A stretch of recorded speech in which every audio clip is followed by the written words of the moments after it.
報告啦或者作品咧去表達得更好嘅。咁首先咧，我哋其實咧而家 AI 應該都係大行其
AI 呢樣嘢嘅。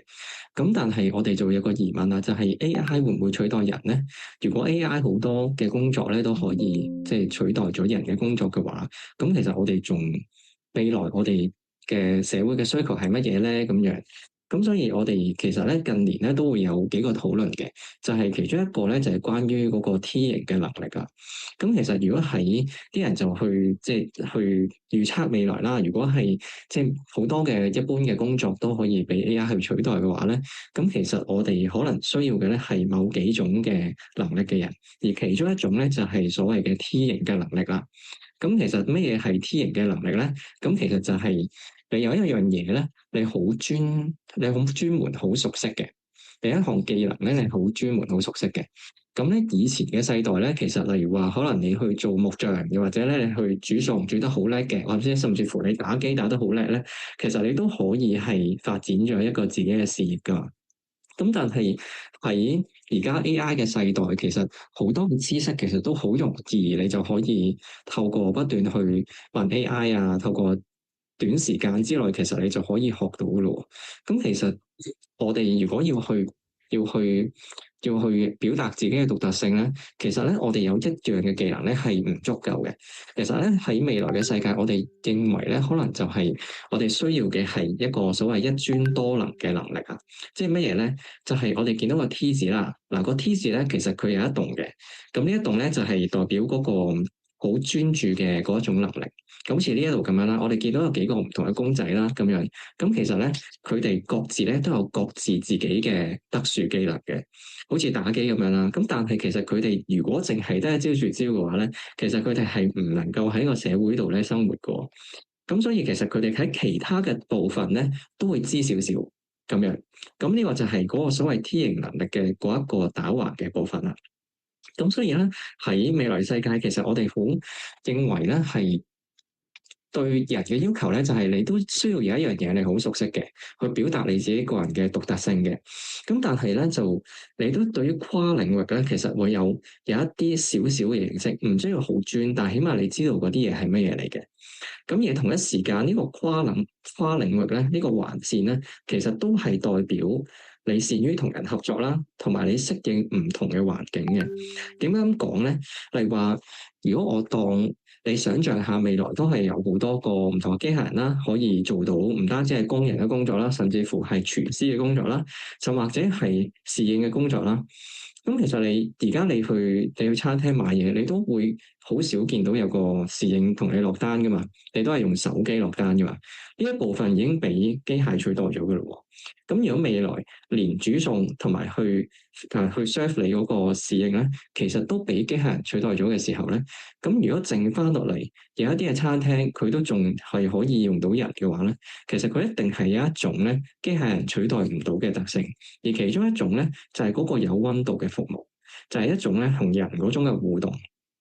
因為其實咧，如果係我哋其實你試想下，其實科技咧係不斷咁樣取代人嘅唔同嘅工作嘅，但係咧喺而家喺不斷我哋嘅日常生活之中咧，其實咧我哋知道好多嘅科技都可以取代，而或者已經取代咗我哋嘅生活啦。但係其實我哋都係好期望咧，係有個人咧係同你互動。咁所以喺未來咧，如果有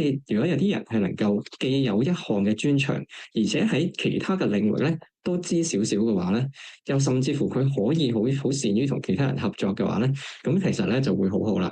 咁喺我做評審嘅嗰個階段咧，其實我發現好多同學咧，佢哋係有一專嘅，但係咧對於佢哋跨領域同埋同人其他合作嘅時候溝通嗰方面咧，其實係爭少少嘅，而多數拎比較高分或者係甚至乎拎獎嘅同學咧，其實佢哋都係可以，都係可以掌握到呢一種能力嘅。因為佢哋嘅表達咧係能夠令到評審咧好深刻啦，而且係好容易理解嘅。好多時候其實我哋都會知道學生其實或者參賽者佢哋用緊啲咩技術嘅，甚至乎喺我哋研究上面咧，其實我哋都用緊嘅嗰啲技術啦。但係其實嗰啲嘢咧，如果對於一般人好平鋪直敍咁樣講出嚟咧，其實係好悶嘅。咁但係如果你當你係嗰個評審嘅話咧，如果你一日睇咁多份嘅作品啦，咁其實我哋都會覺得有少少混亂，就或者咧係有少少悶嘅。咁所以如果咧學生能夠去表達佢哋嘅作品嘅時候咧，用一啲有趣啲嘅方式咧，或者一啲簡單啲嘅方式咧，其實係會更好嘅。咁所以喺呢個工作坊咧，其實咧我想介紹咧，就係點樣去透過 AI 啦，去做到圖像傳譯呢一種嘅形式。咁你要見到咧，我哋嘅 PowerPoint 入邊咧，其實都有好多唔同嘅圖。而呢啲圖咧，其實全部都係由 AI 去生成嘅。咁喺呢一個工作坊入邊咧，我希望你哋咧就會去掌握到點樣可以製造到呢啲圖嘅。而喺香港嚟講咧，其實我哋唔能夠使用到所有嘅 AI 嘅。咁例如話咧，ChatGPT 咧，其實你可能需要用 VPN，甚或者有時你用到 VPN 咧，其實你都未必可以去用到 ChatGPT 嘅。嗱，我俾個例子啦，就係例如話。第一個例子係 Gemini，如果你直接咧去我想用 Gemini 咁樣啦，咁近呢一兩個月咧，Gemini 其實佢嘅性能咧已經係超出咗 ChatGPT 噶啦，咁亦都咧喺唔同嘅唔同嘅媒體上咧都廣泛被報導啦。咁但係如果我喺香港想用 Gemini 咧，咁咪見到其實我係冇開呢個 VPN 嘅。當我冇開到 VPN 嘅時候咧，咁我去撳呢個 Gemini 咧，其實佢就會話我嘅地區咧係唔支援 Gemini 嘅。咁乜嘢係 VPN 咧？其實每一個電腦咧，其實都有個地址嘅，而嗰個地址咧就叫做 IP。我哋咧就叫嗰個地址咧係 IP address 咁樣嘅。咁 IP address 啦，咁呢個地址咧就係你嘅電腦咧嘅一個獨特嘅地址嚟嘅。咁但係每一個地址其實都係咧被分類，係有地域上嘅分類嘅。例如話咧喺香港用嘅 IP address 嗰一串嘅號碼咧，其實咧佢都係有佢獨特嘅，即係佢係代表喺個網絡上佢可以認得呢一個係香港嘅地址嚟嘅。咁如果我哋唔用 VPN 嘅話咧，其實我哋亦都有方法係可以用到呢個 AI 嘅。嗱，我例如話用 Gemini 啦，如果你就咁去撳咧，其實你係撳唔到嘅。咁不過如果咧，我哋咧去問個問題，我哋用 AI model 咧，或者係用 Google Workspace 嗰啲嘅方式咧，其實你就會用到嘅。即係話咧，例如話我去平時去 search 一啲嘅資料啦，例如啱啱所講嘅 P 型能力啦，咁樣。咁當我去搜尋完之後咧，其實佢都會有一個簡單嘅 AI 嘅 summary 嘅。咁但係呢個咧其實唔足夠嘅。咁如果咧係你有 update 你嗰個 Chrome 嘅話咧，其實你會見到呢度叫做有一個掣咧叫做 Dive Deeper in AI Model 嘅。咁你可以試下撳佢啦。咁你就會去咗咧一個 Gemini 生成嘅 chatbot 嗰度啦。咁或者你直接撳 AI model 咧，其實你都可以入到去嘅。咁但係咧有一樣嘢要留意就係咧，其實喺香港使用到嘅嘅 AI 咧，其實即使你用 Gemini，甚至乎你用到 ChatGPT 都好啦，其實佢嘅性能咧係會相對比較低嘅，因為佢即使同你講話呢個係 Gemini 3，又或者係 ChatGPT 5.2都好啦，其實咧佢中間喺呢個 Gemini 3或者 ChatGPT 5.2之間咧，其實都有唔少類型、唔同類型嘅模型嘅。即係佢哋有唔同嘅版本嘅，咁而咧香港係，如果香港使用到嘅 AI 咧，其實佢個版本咧一般嚟講都係比較低嘅。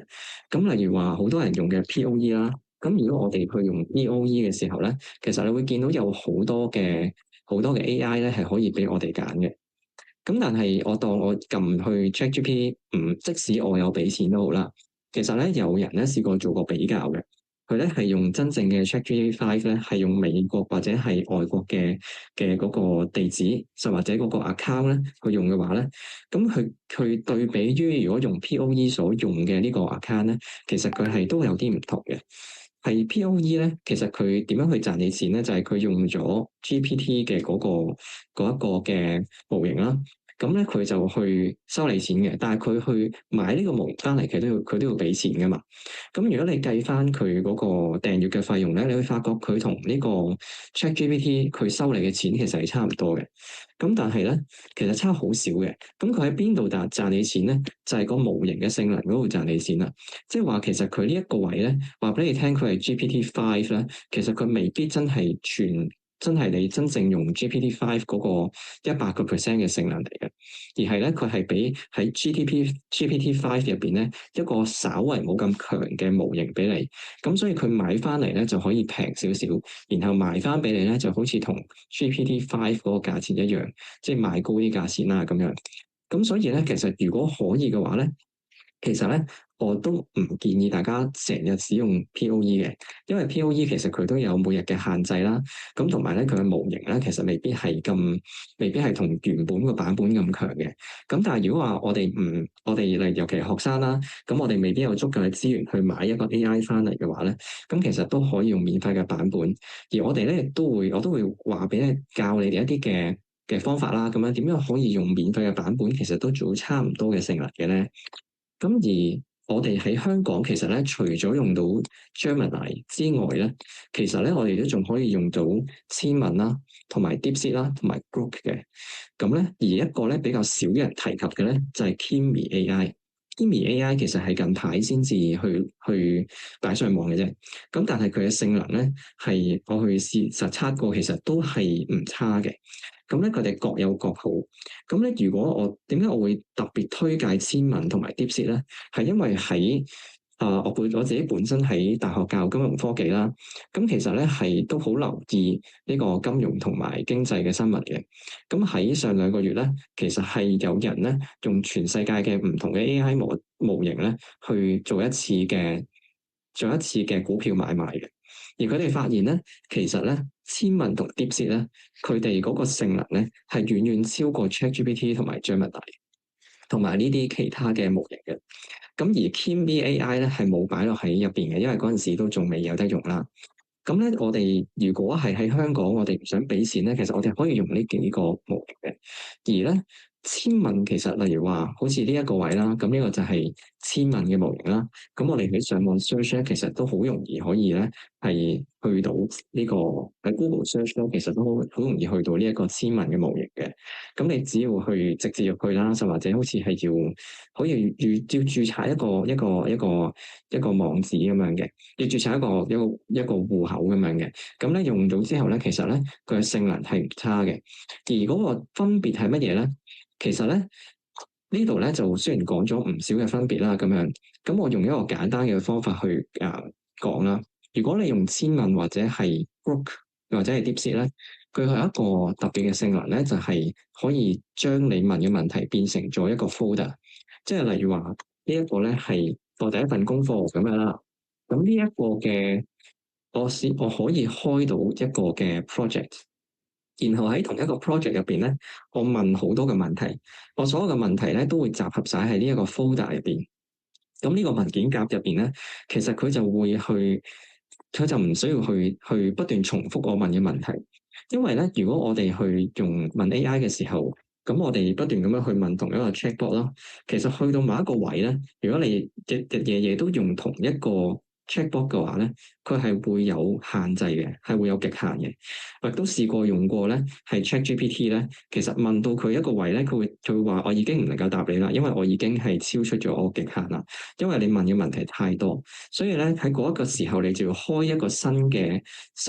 chat 啦，去再問嗰個 AI 一個問題。但係如果你咁樣做嘅時候咧，個 AI 就會唔記得咗你之前問嘅問題，咁即係話你就要重新再問一個啦，問過一系列你以前再問嘅問題，咁其實係好麻煩嘅。但係如果咧有呢個 project 嘅 function 咧，咁其實你就可以咧係透過呢個集合晒你嘅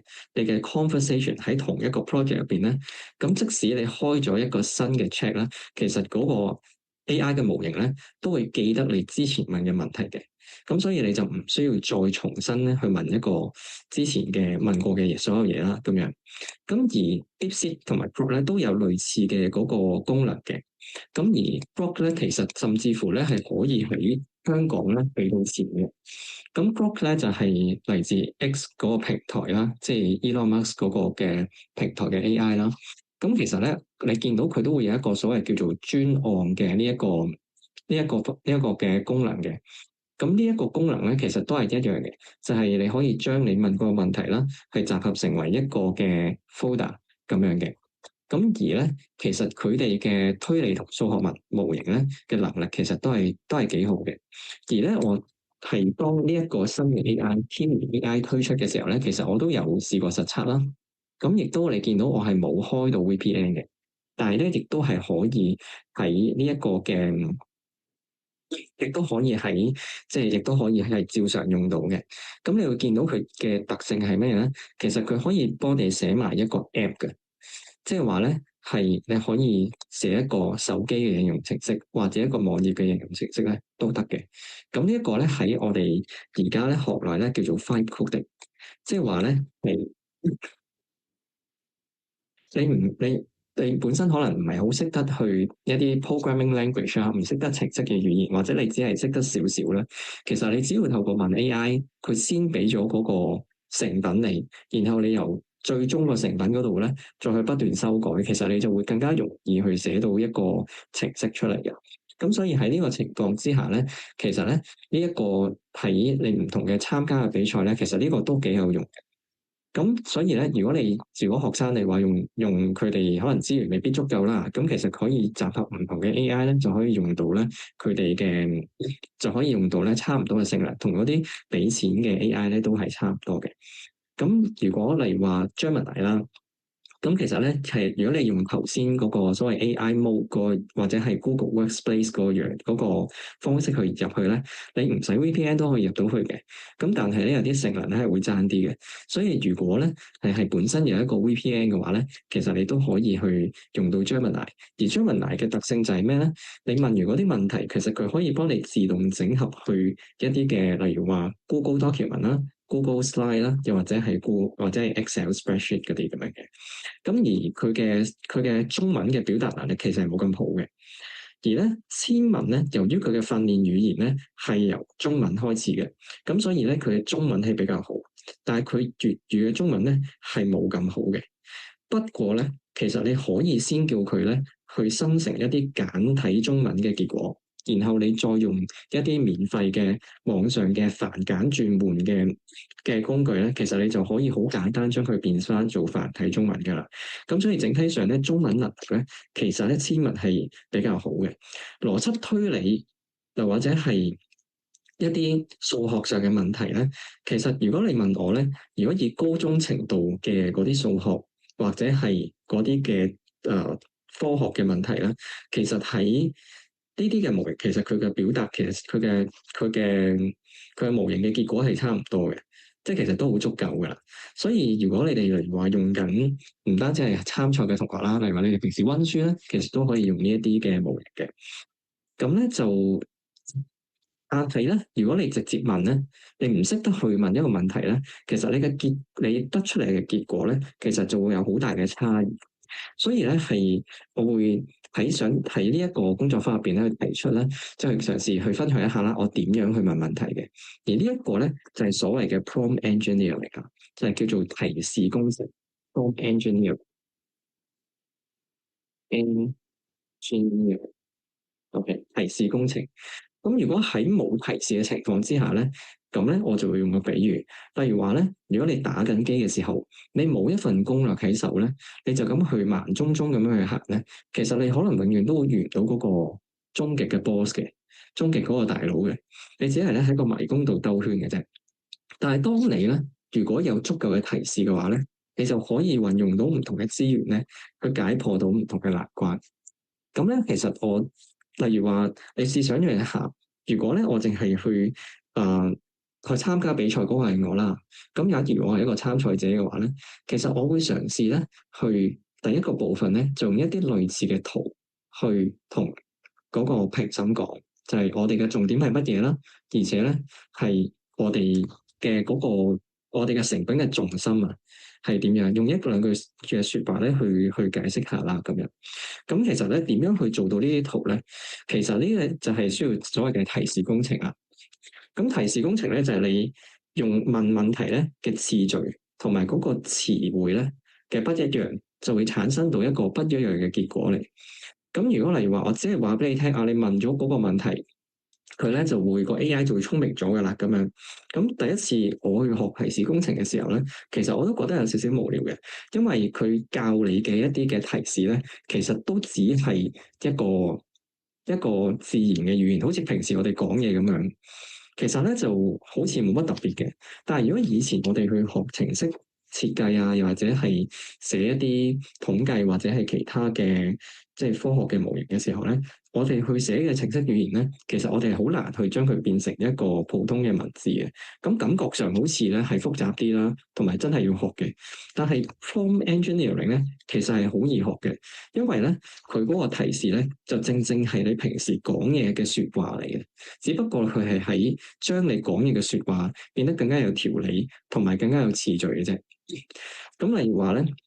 有好多人會覺得咧，呢一個其實就唔係一個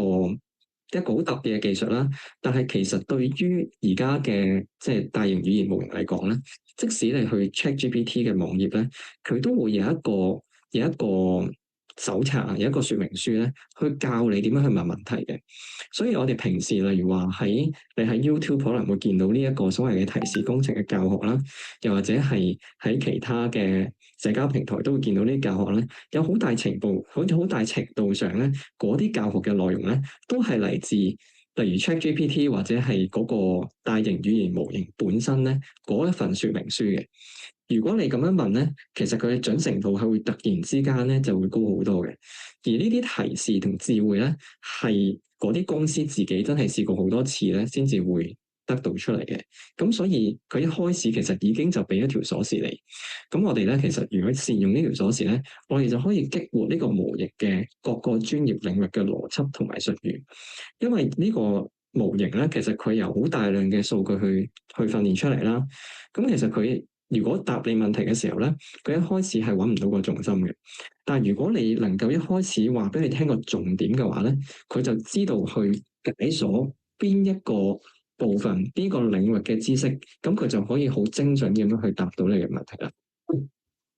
咁以前咧，啲人就會覺得咧，呢個提示工程係一個軟技能啦，佢只係去氹個聊天機器人去講一啲佢特定嘅説話。但係其實唔係嘅。如果喺數理上或者係嚴謹嘅科學上咧，其實佢係為呢個大型語言模型咧去加啲約束。因為咧，其實大型語言模型咧，佢係咁樣去理解呢件事嘅。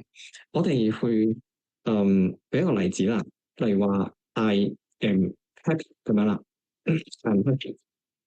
咁呢三個字咧，我哋咁樣睇咧，我哋第一眼就會見到，我而家嘅感受咧係傾向於正面嘅，係傾向於咧係快樂嘅。但係咧，其實電腦嚟講咧，佢會將呢一啲嘅文字咧轉晒做一啲嘅數字。有一個好簡單嘅例子就係咧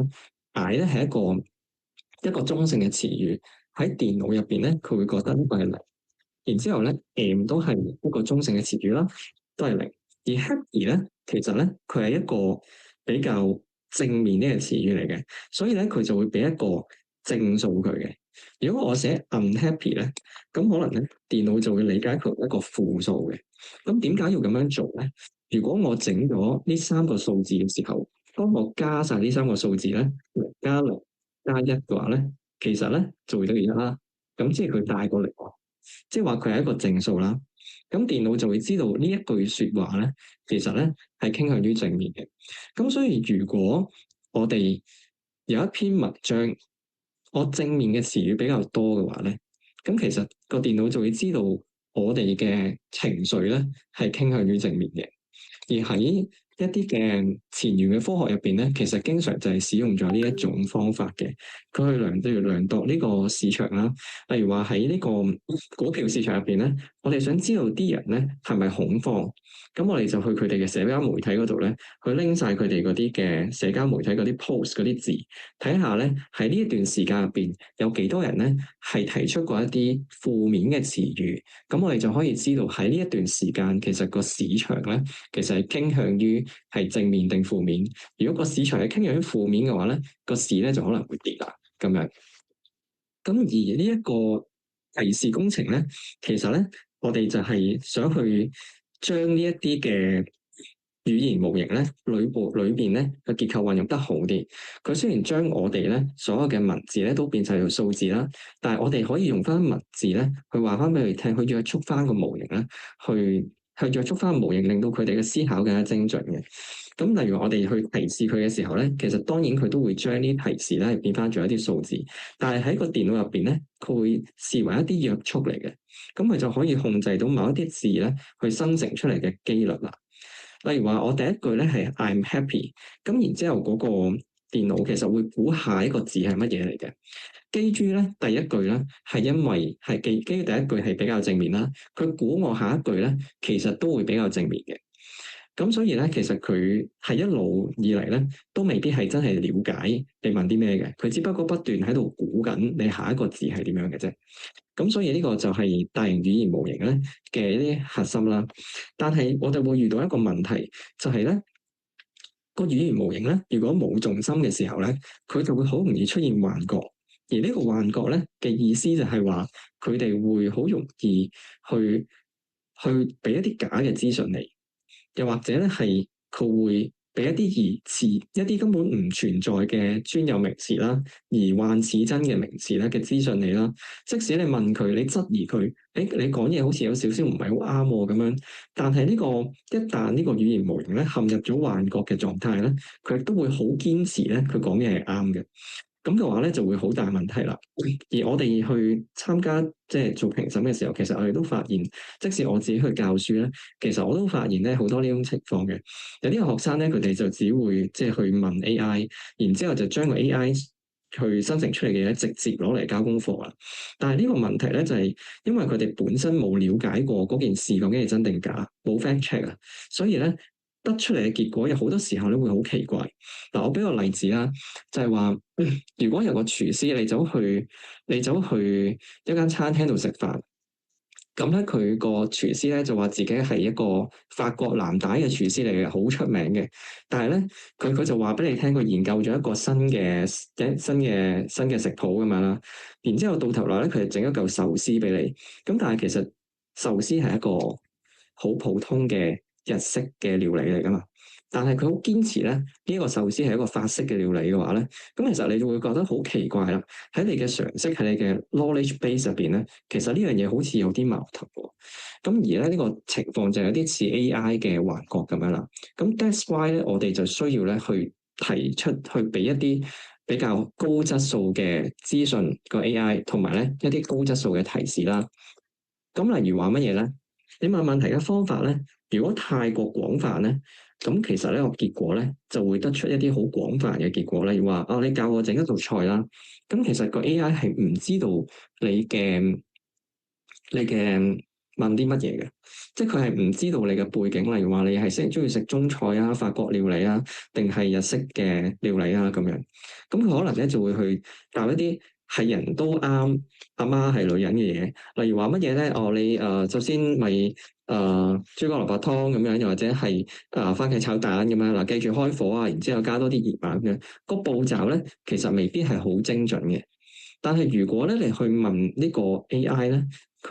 你同佢講話，你要扮演一個有經驗嘅廚師。咁咧，佢就開始同你講一啲咧實用嘅技巧，例如話你個火候咧要係中火啦、細火啦、大火啦、慢火啦，要煮幾耐嘅時間，個食材係點樣？咁咧佢就會咧係清楚啲咁樣教你去煮。咁如果你嘅提示再清楚啲咧，就係話你係專業受訓嘅一個餐廳嘅主廚嘅話咧，咁由於主廚係一個管理人員嚟噶嘛。咁佢就會教你咧個料理流程，去點樣分工，去點樣去安排唔同嘅廚師去煮啲乜嘢，甚或者嗰個食材嘅比例啊，個烹調嘅技巧啊點樣。咁即係話咧，其實如果你嘅提示咧係第一句嘅提示有唔同嘅話咧，其實佢嘅結果就會有唔一樣㗎啦。咁呢個咧就係嗰個提示嘅階段啦。咁睇落好似好簡單喎，呢個就唔係一啲咩魔法嘅咒語嚟嘅喎。但係其實咧，你問問題嘅次序同埋咧，你用某啲嘅字眼咧，其實係會好一啲嘅。例如話呢一個近年咧，好多人咧去講一個叫做思維鏈嘅一種方式啦，叫做 chain of thought，就係咧將佢嗰個思考嘅過程咧講晒出嚟，咁你就可以令到咧個 AI 咧係會清楚啲啦。你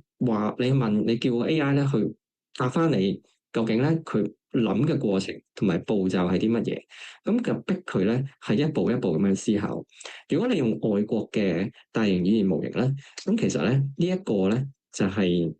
你就可以打一句叫做 Let's think step by step 咁樣啦。咁呢一句説話好似好簡單啦，但係當你使用咗佢嘅時候咧，其實咧佢嘅靈敏度會即刻高咗嘅。咁因為咧佢會知道我需要咧係俾一個清晰嘅 step 嚟，我先至咧可以拎到個答案。如果中文嘅 AI 咧，其實你可以叫佢請你一步一步咁樣去思考，然之後咧將個步驟嘅過程咧去話俾我哋聽啦。咁如果你見到我哋喺呢一個 AI 模型入邊咧，假設我哋去問問題嘅話咧，咁其實咧佢會得出一個而家好多嘅 AI 咧都會有一個過程俾你睇嘅，就係個思考嘅過程啦。咁而咧，例如話我俾一個例子，就係話如果我想問一個問題，就係話究竟我而家咧係有5個蘋果喎，咁樣咁我食咗2個啦，咁樣咁我又買翻3個喎，咁樣咁我有幾多粒咧？其實呢個例子咧就係最初咧攞嚟去測試嗰啲語言模型有冇幻覺嘅一個例子嚟。咁咧呢個例子咧就係最初係用冰嚟做例子嘅。我首先咧喺雪櫃拎咗幾多粒冰啦，咁樣。例如我拎咗5粒冰啦，咁樣。然之後咧，我有2粒抌咗佢。而家咧我又説翻我咧就有3粒喺手上啦。1個鐘頭之後，我手上面有幾粒冰咧？咁樣。咁以往舊嘅模型咧就會答你仲有3粒嘅，但係咧新嘅模型會答你1粒都冇咯，因為嗰粒冰已經溶咗啦。咁其實咧點解做到呢樣嘢咧？就係因為咧新嘅模型咧係會包含咗嗰個嘅過程，佢會知道咧要5減2，然之後加3咁樣嘅。咁如果你要想用思維鏈呢種方法咧，其實咧係你可以俾一個例子佢，亦都可以唔俾例子佢。如果喺而家嘅 AI 入邊咧，你可以完全唔俾例子佢，因為咧佢好大部分情況咧都會進入咗思考，都會咧去將佢嗰個思考嘅過程咧話咗俾你聽嘅。咁但係如果你想再精準啲咧，其實你可以咧俾咗個例子佢，你先做一條類似差唔多嘅題目先，然之後咧你再問一條新嘅題目，咁佢就可以跟住你嗰個方法咧去做啦，咁樣。咁我知道咧，即係聽眾入邊咧亦都有唔少咧係 DSE 嘅學生啦，咁樣，又或者咧係就嚟要考試嘅同學啦。其實咧，你有冇諗過，如果你除咗你直接可以影相去問 AI 一個問題嘅時候，其實你會唔會可以將你以往嘅 past paper 其實係可以 scan 咗去，然之後先 feed 咗俾 AI，跟住叫佢根據呢一個問題嘅問法，同埋根據呢堆嘅資料咧，去生成一個新嘅工作，去生成一個作業俾你咧，咁樣。咁呢個咧就係所謂嘅 filtered chain of thought，就係你用一啲少量嘅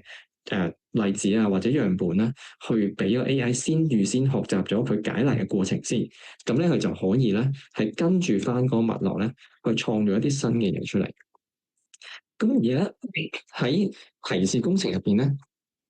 有一樣嘢咧係好特別嘅，叫做負面提示技巧，即係乜嘢咧？就係所謂嘅唔好、避免呢啲詞彙，not 咁樣呢啲詞彙。如果你直接問問題嘅時候咧，你叫佢好多唔好做嘅嘢咧，慢慢地咧，佢有時咧就會以為咧唔係唔好做，即係要做咁樣嘅，即係佢未必有時係 read 到 not 呢個字嘅。例如話你叫佢咧去唔好諗一個粉紅色嘅大笨象，你千祈唔好諗呢一個粉紅色嘅大笨象咧係有翼嘅，你千祈唔好諗咧佢係會飛嘅，你唔好諗咧佢係而家喐緊嘅，咁你個腦咧就好自然地會諗緊咧呢隻咁嘅粉紅色嘅大笨象係會喐啦，會飛啦，仲要做咗好多嘢啦咁樣。咁其實咧呢一個都係以前一啲嘅心理學嘅實驗嚟。咁同樣咧喺呢個第二語言模型入邊咧，佢都好容易陷入呢個陷阱。如果你叫佢唔好做一啲嘢咧，反而係約束唔到佢嘅條件嘅。除咗一個額外，除咗一個例外之外，咁呢個例外咧，我突然間咧就係喺個例子度咧示範俾大家睇㗎。咁但係總之記住啦，如果你直接問問題嘅時候咧，係盡量將嗰啲問題咧變成主動句，唔好將佢變成 passive voice。你唔好叫佢太冗長咁樣啦，即係話你唔好答咁長喎，你直接同佢講你要答幾多個字之內。而咧亦都有一個 command 咧，其實都係冇乜人用嘅，但係咧都係好有用嘅。如果你有用 ChatGPT 或者其他嘅模型咧，其實有一個 command 咧叫做 verbosity，verbosity 呢個字，呢個叫做冗長度。如果咧你打完嗰個問題之後咧，你打 verbosity 等於 low，咁咧佢就會短啲咁答你。如果咧 medium 咁樣啦，佢就會長啲咁答你。如果咧係或者 middle 啦咁樣，如果咧係 high 嘅話咧，咁咧佢就會好長咁樣答你。咁所以咧，其實呢一個字咧，看似係一個普通嘅英文詞彙啦，但係只要你話俾佢聽 verbosity 等於乜嘢咧，其實個 AI 就會好自動自覺地咧，去將佢答案咧係答得長啲、短啲。而咧，你亦都可以咧係限制佢嘅字數啦，透過咧係改呢個數字咧，去令到個答案咧係清楚啲嘅。咁好啦。咁咧，我哋知道好多聽眾都係會快緊會參賽啦。咁其實咧喺有一啲嘅創意思維上面咧，你可以透過一啲嘅方法配合埋 AI 咧，可以 brainstorm 好多唔同嘅新嘅 idea 出嚟嘅。咁咧，我想介紹兩種嘅 idea，其中一種咧就係叫做 role base，即係角色嘅扮演思考咁樣。咁即係乜嘢咧？就係你去先去列出呢個社區唔同嘅角色。由於咧呢個今次嘅題目咧係可持續發展嘅社區嘛，咁你就先去考慮唔同角色嘅需要。例如話咧，我哋去寫低呢啲唔同嘅人啦，例如長者啦、小孩啦、新移民啦，又或者係一啲清潔員工啦，或者 NGO 嘅工作者咧。咁其實佢哋各自各嘅需求係咩咧？咁你首先整咗個表先。然之後咧，你去喺呢啲角色入邊咧，其實佢各自咧都可能對於可持續發展呢個概念咧係有唔同嘅想法嘅喎。咁所以其實咧，你可以先係例如話叫個 AI 去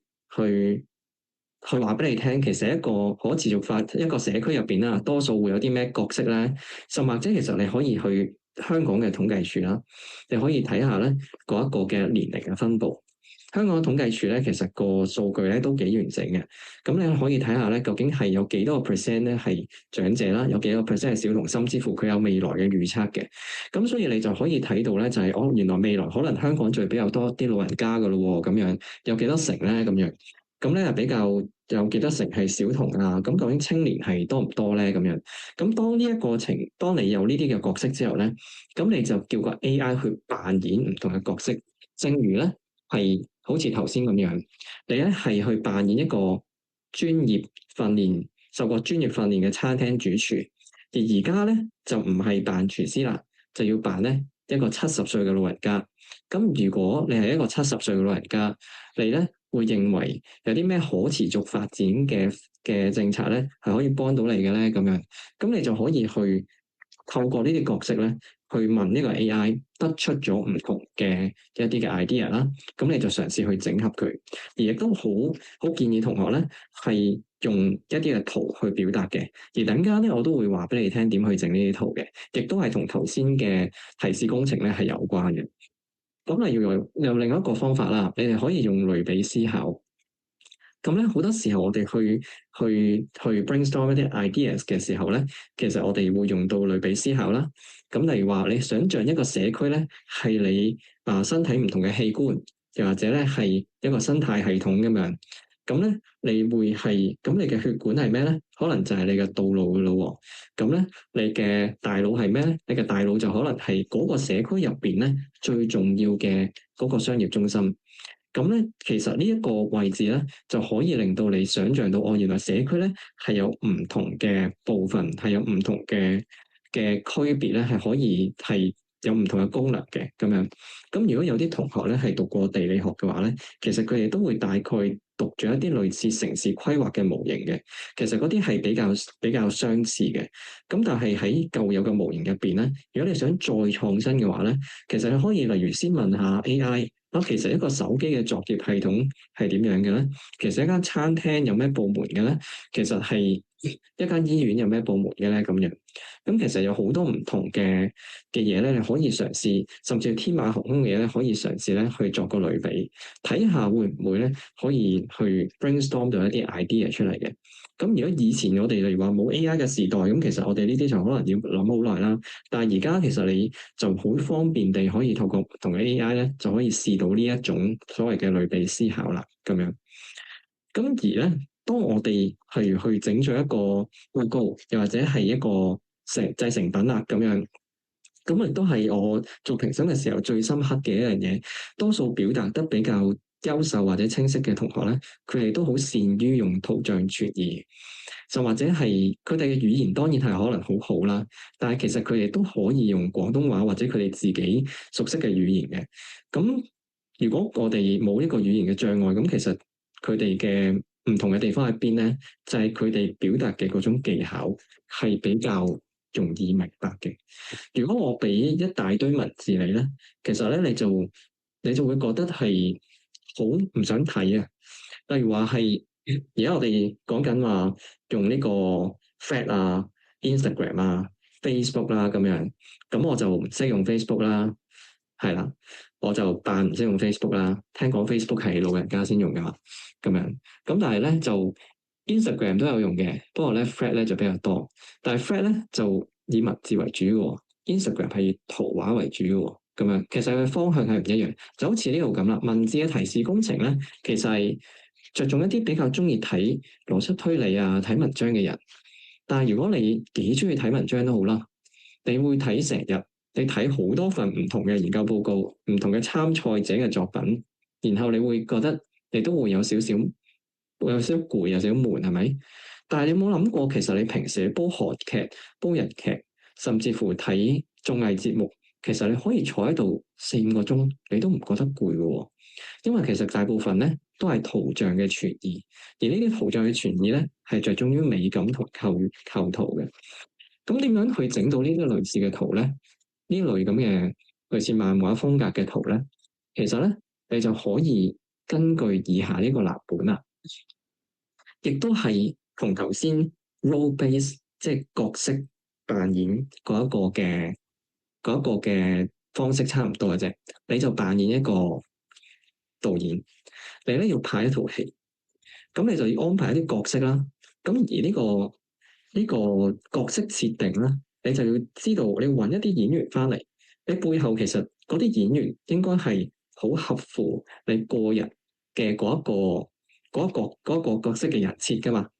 咁所以咧，如果喺呢個情況咧，你就會有好多唔同嘅角色。例如話呢一度，我想咧去有警察啦，有畫家啦，有工程師啦，有教書嘅，有要做園藝嘅，有醫生嘅咁樣。咁好啦，咁我個圖畫入邊咧係有呢啲人，而佢哋嘅任務咧分別係做唔同嘅嘢，就係咧做嗰啲嘅有啲醫生可能已經病啦，跟住咧係教書嘅老師可能黑板嘅前面啦咁樣，咁呢啲咧你要清晰去講俾個 AI 知。咁咧其實呢個咧就係唔同嘅部分嘅答案嚟嘅，唔同部分嘅問題嚟嘅。咁如果當你去問佢嘅時候咧，如果你嘗試去問 用呢個角度去問 AI 啦，其實個 AI 咧就會根據你呢啲嘅資料咧，好完整咁樣去構築咗一幅圖。但係如果你話俾佢聽啊，你可唔可以咧幫我去生成一幅咧關於 T 型人才嘅概念圖啊咁樣咧，其實佢可能就未必可以做到一啲你想要嘅嘢噶嘛。咁而嗰個圖畫入邊咧，其實有好多個地方咧，我哋都可以控制嘅。例如話咩咧？背景啦、光線啦，同埋嗰個鏡頭嘅控制啦。究竟佢係上面望落嚟咧，定係下面望上去，定係佢係一個廣角嘅角度去望翻成個 picture 咧？咁樣。咁而構圖啲人咧，應該要擺喺左上角、右上角啊，邊個比例係點樣啊？其實你都可以去指明佢嘅。咁而咧，你個主體究竟啲人做咗啲咩動作，同埋個細節係咩咧？甚至乎係所謂日系漫畫風格，好多人咧就會打咗 Japanese comic style Japanese comic style 咁樣啦。咁但係其實咧，佢如果係啲 AI 咧，有時對於呢一個字咧係冇咁 sensitive 嘅。如果咧你加個括號咧，寫住 manga 呢個係日文嚟嘅漫畫，咁其實咧佢就會好清楚知道你需要啲乜嘢嘅日系漫畫風格啦。如果你冇講呢個，直接冇過嚟冇講 Japanese 啦，又冇講 manga 呢個字咧，佢咧就會可能會整咗幅 Marvel 嘅圖畫俾你，就係一個美式漫畫嘅圖畫噶咯喎。咁如果你唔識得呢啲詞彙咧，咁你就問嚟問去咧，就好似之前嗰幾個小朋友去打機咁樣噶啦。佢咧問嚟問去咧，都仲喺個迷宮度。其實佢走唔出嘅。跟住當你去問好多個問題，你會發覺，咦，做乜佢俾嘅答案永遠都係我唔係好想要嘅咧咁樣。因為你問問題嘅次序同埋你問問題嘅內容咧係唔夠精準啊。咁如果你根據呢個框架出嚟問咧，咁你就會得出咗以下呢個咁嘅圖。咁咧喺個圖上面咧，其實係可以寫到文字嘅。如果你用 Gemini 咧，其實係可以寫到文字嘅。但係咧，你用 Gemini 咧係要用到圖畫嘅嗰個寫到概念圖嘅嗰個生成圖畫嘅 AI 咧，係需要用 VPN 嘅。不過咧，我都嘗試實測過咧，係用千文咧，其實都做到差唔多嘅效果。但係咧，雖然係未必係有咁好啦，但係咧可以做到差唔多效果。例如話乜嘢咧？我嘗試去俾大家睇睇啦。喺呢個位度咧，我哋係有個圖喺邊，係啦，呢一個圖。嗱，呢個圖咧，其實咧都係用千文去整出嚟嘅。而我都係用翻同一個呢個圖裏邊，我呢度係啦，我用翻同一個咧嘅 prompts 嘅，其實佢都打到字嘅，佢都係有嘢喺度嘅，咁亦都可以做到差唔多頭先個效果啦。只不過我冇叫佢做用呢個日系漫畫風格，我叫佢做用咗另外一種風格，所以咧佢就得出咗呢個效果啦。但係留意翻，千文咧係唔使錢嘅，千文咧係可以，例如呢度咁樣啦。然後你撳 generate image，然後你仲可以教佢大細啦，同埋佢嘅風格添。咁點解我成日強調會用千文呢個模型咧？其實係因為千文呢個模型咧係大家都知道，知道 Instagram 啦，知道Thread 啦，即係後面嗰間公司叫 Meta 後面有間公司叫 Meta 咧，其實佢嘅 CEO 咧喺前幾個星期咧，其實就提出過啦，都唔係提出過啦，已經決定咗咧。其實佢哋係會唔再提出、唔再使用呢一個嘅模型嘅開源嘅模型，即係乜嘢咧？佢之前嗰個開源嘅模型咧叫做 Llama 啦，叫做 Llama AI，係嗰個俾個樣嚟睇睇啊！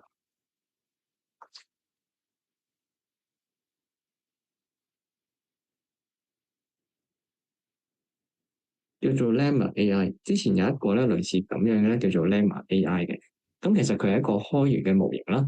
咁而呢個開源嘅模型咧，其實就可以 download 落去你個電腦嗰度啦，然後你就可以運行佢嘅。如果你部電腦夠勁嘅話，咁不過咧喺前幾個星期咧，其實佢都話呢間公司咧就話佢唔會再去發展呢個 Llama 嘅模型啦，因為咧佢太嘥錢啦。而咧由於千問嘅模型咧係開源嘅，所以佢會用咗千問嘅模型咧去發展佢哋嘅個人 AI 嘅咁樣啦。咁呢一個咧就係佢哋經過好多次嘅實測，其實呢一個嘅模型嘅效果咧，其實係比佢哋嘅 Llama 嘅模型咧係唔出色嘅。咁所以喺呢個情況之下咧，我哋就其實可以佢又唔係好使錢啦，我哋香港用到，其實都可以考慮下用喎咁樣。咁根據如果你答咗呢啲問題之後咧，其實你可以生成到呢幅圖，而且咧你都可以咧嘗試諗下用一啲漫畫嘅風格。不過咧，漫畫其實有好多分鏡噶嘛。但係其實我會建議，如果嚟參賽者，其實可以嘗試用呢類四格漫畫嘅風格啦，因為佢 cut 得開嘅。如果咧你去做一個報告嘅時候咧，佢呢啲係打斜 cut 嘅話咧，好似真係平時漫畫有條打斜嘅分隔線嘅話咧，你好難用一啲免費嘅軟件例如 Word 啊、PowerPoint 嗰啲嚟 cut 翻開佢。但係如果你用打直呢啲咁嘅四格漫畫，你可以咧 cut 翻佢之餘咧，你呢度咧呢四幅圖可以貼喺你報告入邊嘅唔同嘅地方，咁就可以咧係當你生成咗 AI 之後，你唔使再係咁改，你就好容易可以即時修改啦。咁究竟點樣去答呢啲問題咧？就需要好大量嘅詞彙。如果好大量嘅詞彙咧，我就喺個 PowerPoint 度咧俾咗大家。咁例如話咧，係呢個室內嘅風格啦，咁樣。咁呢個室內咧，其實你可以定義究竟佢係一個乜嘢嘅地方。例如話咧，佢係一個太空艙入邊，定係一個工業風嘅閣樓，定係一個極簡主義嘅室內入邊啦。咁亦都有啲補充嘅資料嘅。你如果就用外國嘅 AI 咧，其實我會建議你用英文嘅提示詞啦。如果用中文嘅 AI 咧，就用中文嘅提示詞啦。咁其實咧就可以睇下，其實有少少分別嘅。咁 in case 個 AI 可能未必好清楚知道你講緊啲乜嘢咧，你都可以將呢一段嘢打埋落去嘅。咁就話我需要咧，好精準地，例如佢後面嗰個陽光嘅光線係點啊？佢後面係啲背景啊，有冇背景啊？有冇牆紙啊？嗰啲咁嘅嘢啦。咁而如果喺一個室外嘅環境咧，其實你都可以用以下呢啲嘅 prompts 嘅，就話咧係想像佢係一個即係呢個圖畫入邊咧，其實個環境咧係有呢啲唔同嘅定義，例如一個繁華嘅鬧市啦，可能係一個夜市啊，又或者係一個雪山啊嘅部分啦咁樣。咁究竟個雪山係點嘅樣咧？咁你可以再細緻啲去描述佢，例如話佢係日頭啊，定係夜晚啦咁樣嘅。